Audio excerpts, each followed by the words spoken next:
अस्सलाम वालेकुम everyone, hopefully you are doing well. Welcome to my channel. अगर आप न्यू हैं तो मेरे चैनल को सब्सक्राइब कीजिएगा। उसके बाद हम चलते हैं अपने न्यू लेक्चर की तरफ। तो यहाँ पे आज के लेक्चर में जो हम डिस्कस करेंगे वो है active transport, endocytosis and exocytosis, जो कि टाइप्स हैं मूवमेंट्स की क्रॉस द मेम्ब्रेन।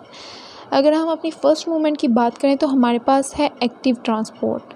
अब एक्टिव ट्रांसपोर्ट में सब्सटेंस ने मूव करना है across the membrane from their lower concentration towards their higher concentration, और जो पंप इनको मूव करवाता है उसको रिक्वायर होती है एनर्जी, जो कि प्रोवाइड करता है एटीपी।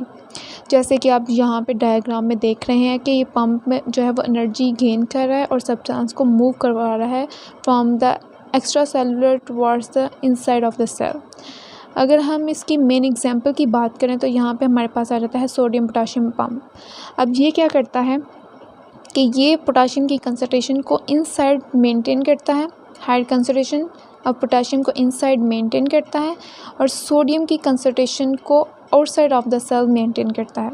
अब डायग्राम में आपको ये जो ग्रीन कलर के हैं ये पोटाशियम है, और ये जो आपको येलो कलर के शो हो रहे हैं ये सोडियम है।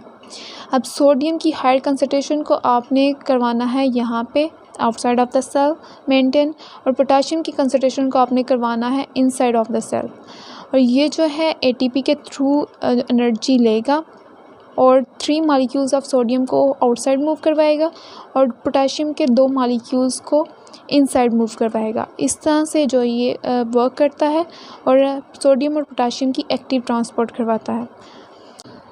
उसके बाद हमारे पास आ जाता है एंडोसाइटोसिस। एंडोसाइटोसिस में क्या होता है कि मूवमेंट जो है होती है मटेरियल्स की इनसाइड ऑफ द सेल, और किस तरह से होती है उसकी बेस पे हमने इनको 3 टाइप्स में जो है डिवाइड किया है: pinocytosis, phagocytosis, receptor mediated endocytosis. अगर हम फर्स्ट वन की बात करें तो यहाँ पे हमारे पास आ जाता है पिनोसाइटोसिस। पिनोसाइटोसिस में अगर आप डायग्रामेटिकल देखें तो लिक्विड मॉलिक्यूल है जो कि फ्यूज़ होता है आके प्लाज्मा मेम्ब्रेन के साथ, और प्लाज्मा मेम्ब्रेन जो है वो इनवर्ड मूव करती है और उसके अराउंड जो है वो वेसिकल बना देती है, और वो वेसिकल जो है वो inside of the cell move कर जाता है। और अगर इसके साथ कोई भी स्मॉल सॉलिड पार्टिकल हो तो वो भी क्या करता है, लिक्विड मॉलिक्यूल्स के साथ ही inside of the cell move कर जाता है।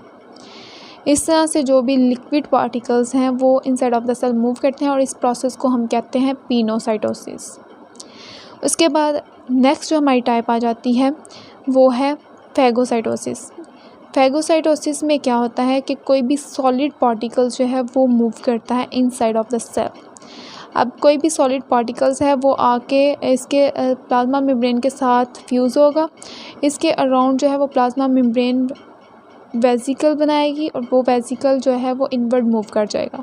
जब ये वेसिकल इनवर्ड मूव करेगा तो क्या होगा, यहाँ पे लाइसोसोम है जो इसके साथ आके फ्यूज़ कर जाएंगे, और इन लाइसोसोम्स के अंदर क्या होते हैं, डाइजेस्टिव एंजाइम्स होते हैं जो कि मॉलिक्यूल्स की ब्रेक डाउन करवाते हैं।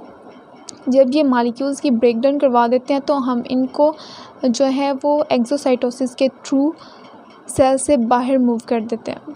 जो चीज़ चाहिए होती है वो सेल अंदर रख लेते हैं, और जो एक्स्ट्रा हमारे जो रेजिडुअल कंपोनेंट्स होते हैं उनको एक्सोसाइटोसिस के थ्रू बाहर मूव करवा दिया जाता है। उसके बाद हमारे पास है receptor mediated endocytosis. Receptor mediated endocytosis में क्या होता है कि जो भी पार्टिकल्स मूव होना होता है अक्रॉस द मेम्ब्रेन, उसके ऊपर स्पेशल जो है वो मार्कर्स होते हैं, जिसकी वजह से जो प्लाज्मा मेम्ब्रेन है उनको रिकॉग्नाइज कर लेती है कि इसने जो है वो इनसाइड मूव करना है। और इन मार्कर्स के साथ जब ये रिसेप्टर्स आके अटैच होते हैं तो ये इसके अराउंड वेसिकल बनाते हैं, और ये जो है वो इनसाइड मूव कर जाता है, जैसा कि आपको ये डायग्राम में शो हो रहा है। उसके बाद अगर आप बात करें एक्सोसाइटोसिस की, तो एक्सोसाइटोसिस में जो है वो कोई भी सब्सटेंस जो है आउटवर्ड मूव करता है। यहाँ पे अगर आपके बुक के रेफरेंस से बात करें तो यहाँ पे उन्होंने बताया है कि गाल्जी अपरेटस से जो भी पैकेजिंग होती है मटेरियल्स की, उसको कोई भी सिक्रीशंस हैं अगर उनको आपने मूव आउट करवाना है तो क्या होता है कि वो वेसिकल्स की फॉर्म में पैक्ड हो जाते हैं। उन पैकेजिंग मॉलिक्यूल्स को, उन पैक्ड मॉलिक्यूल्स को आप क्या करते करते हैं कि मूव करवा देते हैं सेल से बाहर। इस प्रोसेस को आप कहते हैं एक्सोसाइटोसिस। अब यहाँ पे जो है एक्सोसाइटोसिस में जब वो वेसिकल मूव करता है, वो फ्यूज़ करता है प्लाज्मा मेम्ब्रेन के साथ, तो यहाँ पे देखें कि जब वो मॉलिक्यूल्स मूव आउट करते हैं तो प्लाज्मा मेम्ब्रेन जो है उनके जो अराउंड है मटेरियल के अराउंड है वो सेल की प्लाज्मा मेम्ब्रेन के साथ फ्यूज़ कर जाती है। वो बाहर की तरफ मूव नहीं करती, जस्ट मटेरियल बाहर की तरफ मूव करता है। ये वो प्लाज्मा मेम्ब्रेन है जो कि एंडोसाइटोसिस के दौरान जो है वो लॉस्ट हो जाती थी और ये दोबारा एक्सोसाइटोसिस के दौरान जो है वो दोबारा से मेंटेन हो जाती है। ये था आज का हमारा लेक्चर। स्लाइड्स के लिए अलग से लिंक जो है वो डिस्क्रिप्शन बॉक्स में मैंने मेंशन कर दिया है और इस वीडियो का फर्स्ट पार्ट जो है वो भी उसका लिंक भी मैंने डिस्क्रिप्शन में मेंशन कर दिया है। आप वहाँ से विज़िट करके वो वीडियो भी वहाँ से वो लेक्चर देख सकते हैं। Thank you so much. अल्लाह हाफिज़।